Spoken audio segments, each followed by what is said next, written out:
Hi everyone, welcome to Everest Online Academy. आज हामी class 12 को इकोनोमिक्स सब्जेक्ट को चाहिँ theory of price and output determination भन्ने च्याप्टरबाट एउटा न्यूमेरिकल क्वेशन ल्याएर आएका छौं।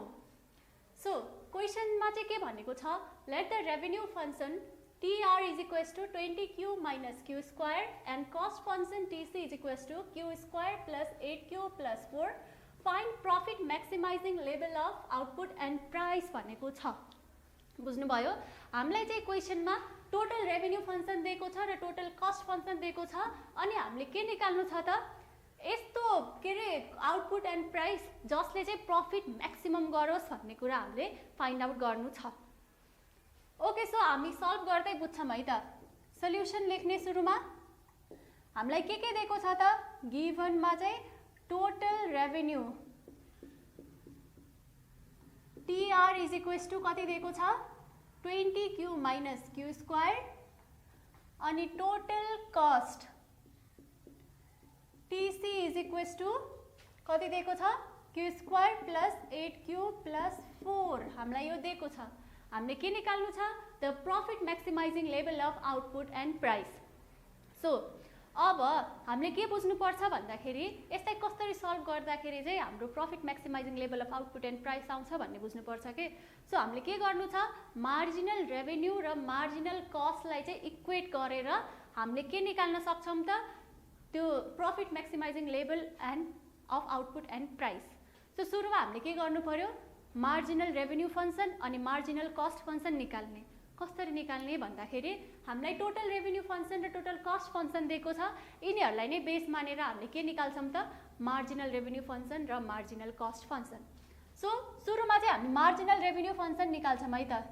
त्यो चाहिँ कसरी निकाल्ने, derivative of total revenue function.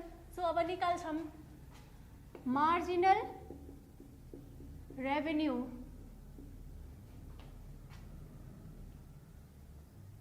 MR is equals to D upon DQ of TR। यति त बुझ्नुहुन्छ हैन। यो मार्जिनल रेभेन्यू फंक्शन निकाल्नको लागि टोटल रेभेन्यू को डेरिभेटिभ निकाल्दिने। Okay, is equals to D upon DQ of total revenue कति छ, 20Q minus Q square is equals to यो कति भयो त। अब यिनीहरूलाई अलग अलग गरिदिने के। सो सुरुमा यसलाई अलग गरिदिने, त्यसपछि अर्को यो D अपन DQ त दुईटैको कमन हो नि। सो अब यो 20Q लाई अलग, Q स्क्वायर लाई अलग गरेर डेरिभेटिभ गर्छौं। 20DQ upon DQ minus D upon DQ of Q square. यति बुझ्नु भयो। यो 20 चाहिँ कन्स्ट्यान्ट हो हैन, त्यही भएर यसलाई अगाडि ल्याएको। अनि त्यसपछि के बाँकी रह्यो त, DQ अपन DQ बाँकी रह्यो यसमा चाहिँ, अनि त्यसपछि minus DQ square upon DQ यसमा बाँकी रह्यो। अब यो कति भयो भन्दाखेरि यसलाई हामी सल्भ गर्छौं है त। डेरिभेटिभ कसरी निकाल्ने भन्ने यदि बुझ्नु भएको छैन भने चाहिँ एउटा फर्मुला छ के। यसको फर्मुला के हो, ANX n-1 भन्ने फर्मुला हुन्छ। A भनेको चाहिँ सरी यो कन्स्ट्यान्ट चाहिँ A भयो हैन, अनि n भनेको चाहिँ यसमा पावर हुन्छ नि 1 2 3 4, यो पावर भनेको n भयो, अनि x भनेको यो q दिएकै छ। सो अब हामी यसमा राख्छौं। अब सुरुमा यतिको डेरिभेटिभ निकालौं है त। यो कति भयो, a चाहिँ यसमा के छ, 20 छ। अब n कति छ त, यसको माथि केही पावर देखिराख्नु भएको छ, छैन हैन। सो त्यही भएर n चाहिँ हामीले 1 मान्छौं हैन, 1 नै हो। अब त्यही भएर अनि इन्टु x भनेको के छ, q छ, अनि n भनेको 1 र -1। यति बुझ्नु भयो होला। यो चाहिँ हामीले फर्मुलाबाट युज गरेको। 20 इन्टु 1 20 भयो, इन्टु यो q टु द पावर 0 भयो, किनभने q को पावर 1 - 1 0 भयो। र हामीले के बुझ्नु छ भन्दाखेरि, ल ओके, तपाईले चाहिँ x to the power 0 is equals to 1 भन्ने पढ्नु भएको छ नि हो। अब यसमा पनि q to the power 0 is equals to 1 हुन्छ के, त्यही रुल लाको।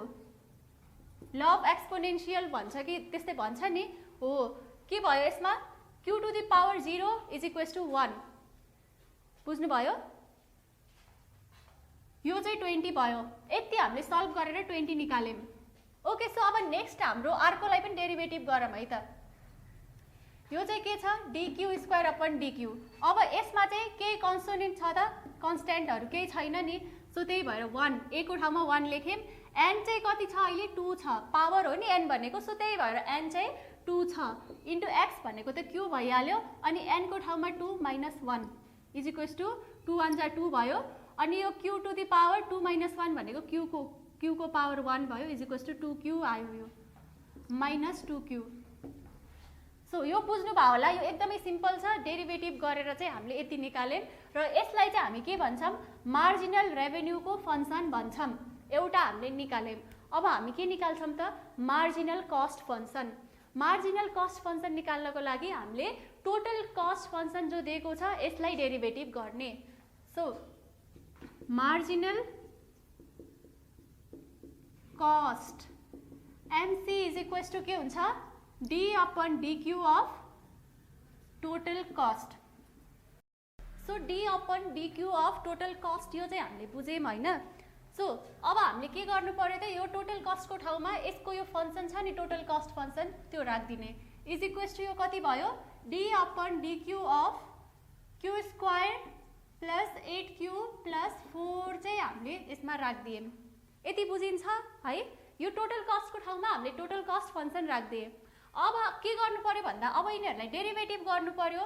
सो यिनीहरूलाई अलग अलग गरिदिउँ है त, d upon dq of q square plus 8dq upon dq यो कन्स्टेन्टलाई चाहिँ अगाडि ल्याएको है त। So plus 4d upon dq यो चाहिँ हामीले निकाल्यौँ हैन, अलग अलग गऱ्यौँ। अब के गर्नु पर्यो भन्दाखेरि यिनीहरूको त डेरिभेटिभ निकाल्नु छ नि त।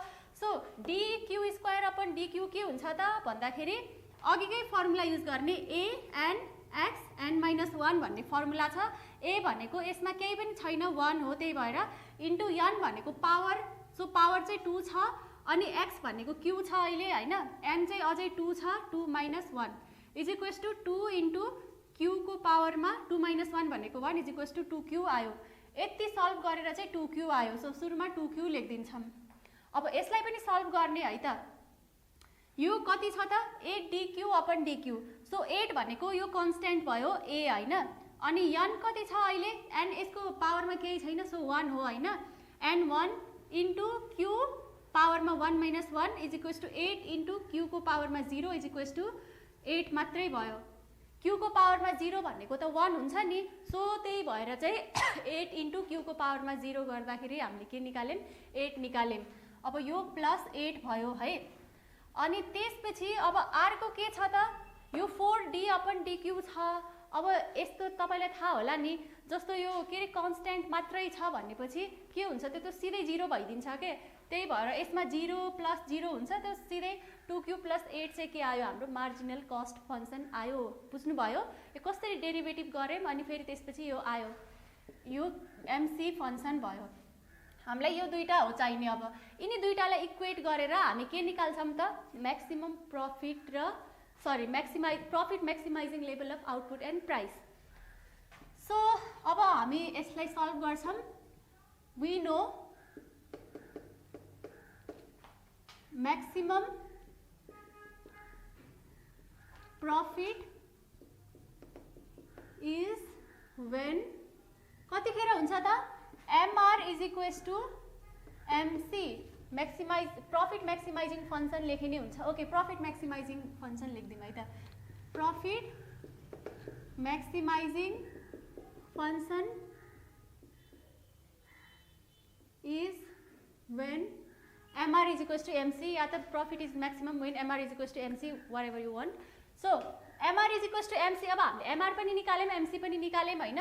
MR चाहिँ कति छ, 20 - 2q अनि MC कति छ, 2q प्लस 8। अब यो दुईटालाई सल्भ गर्ने, यताउता गरिदिउँ, यिनीहरूको साइड चेन्ज गरिदिउँ है त।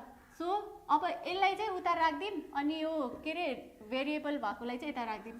2q माइनस यो चाहिँ यता आउँछ भन्दाखेरि माइनस हुन्छ नि, अहिले प्लसमा छ, यता साइड चेन्ज गर्दाखेरि यो माइनसमा हुन्छ इज इक्वल्स टु 8 अनि यो 20 प्लसमा छ, यता गएपछि माइनसमा हुन्छ। यो कति भयो त, -2q चाहिँ कति भयो, -4q इज इक्वल्स टु यो कति भयो त, -12। द्याट इज, अब यो माइनस माइनस त क्यान्सल हुन्छ, सबलाई थाहा छ नि, त्यही पनि अब q is equals to -12 upon -4, therefore q is equals to यो कति भयो त, 3 आयो। यति त बुझिन्छ। सो अब हामीले के गर्नु पर्यो, यो चाहिँ प्रफिट म्याक्सिमाइजिङ आउटपुट हो, क्यू भनेको आउटपुट हो नि त, त्यही भएर यो प्रफिट म्याक्सिमाइजिङ आउटपुट हामीले निकालिसक्यौँ। अब प्रफिट म्याक्सिमाइजिङ प्राइस पनि निकाल्नु छ। अब कसरी निकाल्ने भन्दाखेरि अलिकति यसमा बुझ्नुपर्छ है त। हामीहरूलाई टोटल रेभेन्यू दिएको छ हैन, total revenue is equals to 20Q minus Q square. अब हामीलाई थाहा छ टोटल रेभेन्यू भनेको के हो त, total revenue is equals to P into Q हो कि हैन, प्राइस इन्टु क्वान्टिटी हो। अब के गर्नु पर्यो भन्दाखेरि हामीहरूसँग टोटल रेभेन्यू छ हैन, so total revenue is equals to के गर्नु पर्यो त, पी इन्टु क्यू।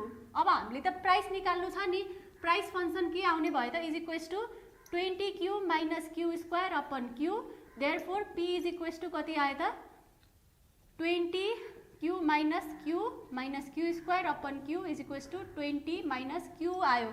यो चाहिँ हाम्रो प्राइसको फंक्सन आयो के। कसरी आयो अब अलिकति सम्झिनुस्, टोटल रेभेन्यू भनेको प्राइस इन्टु क्वान्टिटी हो, अनि हामीलाई चाहिँ टोटल रेभेन्यू दिएकै छ 20Q माइनस क्यू स्क्वायर भनेको प्राइस इन्टु क्वान्टिटी। अब हामीले त पी निकाल्नु छ नि, प्राइस फंक्सन भनेको यो 20Q माइनस क्यू स्क्वायर, अनि यो चाहिँ यता गएर डिनोमिनेटरमा आएको हो, अनि फेरि यसरी चाहिँ हामीले के निकाल्यौँ, प्राइस फंक्सन निकाल्यौँ। अब प्राइस फंक्सनमा चाहिँ यो के अरे क्यू को भ्याल्यु राखेपछि हाम्रो के आउने भयो, प्रफिट म्याक्सिमाइजिङ प्राइस पनि आउने भयो के। Now putting value of Q in price function भनेर चाहिँ वी गेट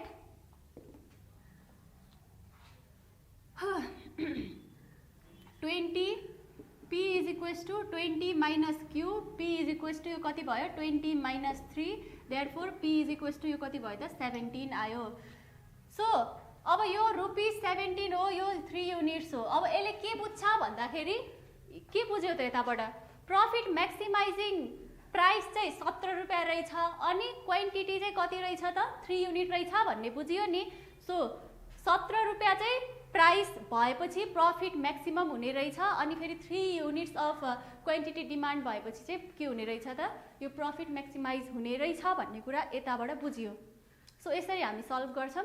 यो क्वेसनमा या त कुनै अरू क्वेसनमा कन्फ्युजन छ भनेपछि please let me know and thank you.